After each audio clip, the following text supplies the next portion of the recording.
एक आध जगह आपको इसका आंसर 6 देखने के लिए मिलेगा, but I am not at all satisfied with the answer 6 kg। I have seen, इस सवाल को लेके मैंने बहुत सारा इसका डिस्कशन देखा है, सोल्यूशन देखा है कि भाई लोग कैसे इसका 6 आंसर लेके आ रहे हैं, और जहाँ पे भी 6 लाया जा रहा है वो कंप्लीटली अनसेटिस्फैक्ट्री है। क्या तो कोई गलत कॉन्सेप्ट लगा के 6 आंसर आ रहा है, या फिर कुछ तो अनशन करके 6 आ रहा है। एनटीए ने भी इसका फाइनल आंसर की में 6 दिया है, बट अकॉर्डिंग टू मी इसका आंसर 3 kg ही होना चाहिए। ठीक है, तो चलिए इसको डिस्कस कर लेते हैं। सवाल है आपका रोटेशन का ही, टॉर्क बैलेंस करने का सवाल है। कम ऑन, अरे बेटा आसानी से बाउंस बैक कर सकते हैं, ये सब चीज पे मत फोकस कीजिए, पढ़ाई पे फोकस कीजिए। A heavy iron bar of weight 12 kg, सवाल में 12 kg के जगह वेट इस्तेमाल किया जा रहा है, यानी कि 12 इंटू ग्रेविटी जो भी, तो is having its one and on the ground and other and on the shoulder of a man. सबसे पहला पॉइंट तो ये है कि ये सवाल का डायग्राम मैंडेटरी था उनको देना, नहीं दिया है तो आपका इसमें कोई गलती नहीं है।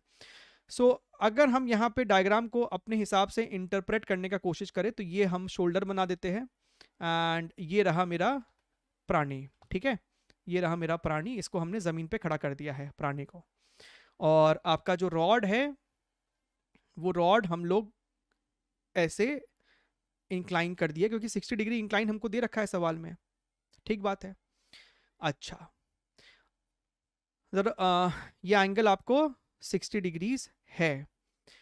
The weight experienced by the man is how much, इतना the weight experienced by the man is how much.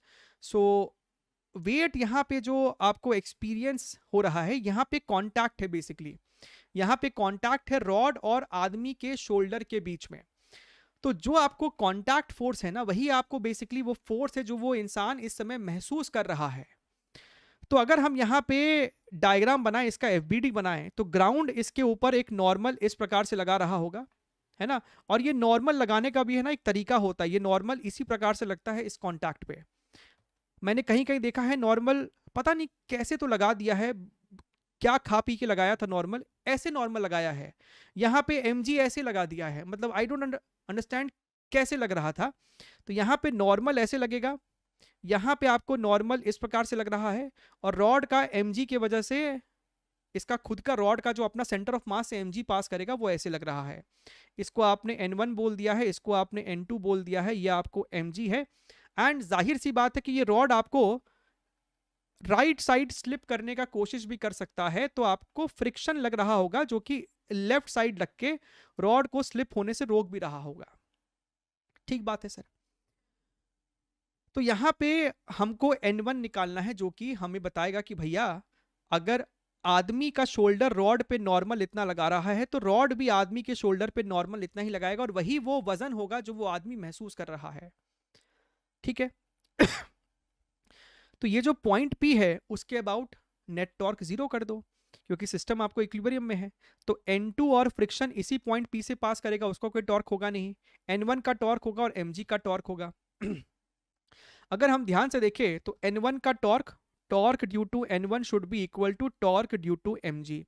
Sir N1 का टॉर्क कितना होगा, फोर्स मल्टीप्लाइड बाई ये जो आपको परपेंडिकुलर डिस्टेंस है जो कि रॉड का लेंथ ही है, is equal to force multiplied by perpendicular. तो भैया mg को अगर आपने ऐसे एक्सटेंड किया है तो ये वो परपेंडिकुलर डिस्टेंस है, तो ये कितना हो जाएगा सर यहां से लेके यहां तक का जो डिस्टेंस है वो सर L/2 है। हमें इंटरेस्ट है इस वाले डिस्टेंस में, तो सर वो हो जाएगा आपको L/2 cos 60 degree sorry L/2 cos of 60 degrees. तो इसको सॉल्व करने से आपको आंसर निकल के आना चाहिए, this is equal to your N1 is equal to, ये आपको 12 है, so this is your 12/2 multiplied by your gravity, इसको जी ही रखो, cos 60 का मतलब again 1/2, this is equal to your 3g newtons, 3g newtons. लेकिन हमको आंसर जो है वो किलोग्राम में देना है, तो आप यहाँ पे आंसर फिर चुपचाप से 3 किलोग्राम दे सकते हैं, which is your option number 3।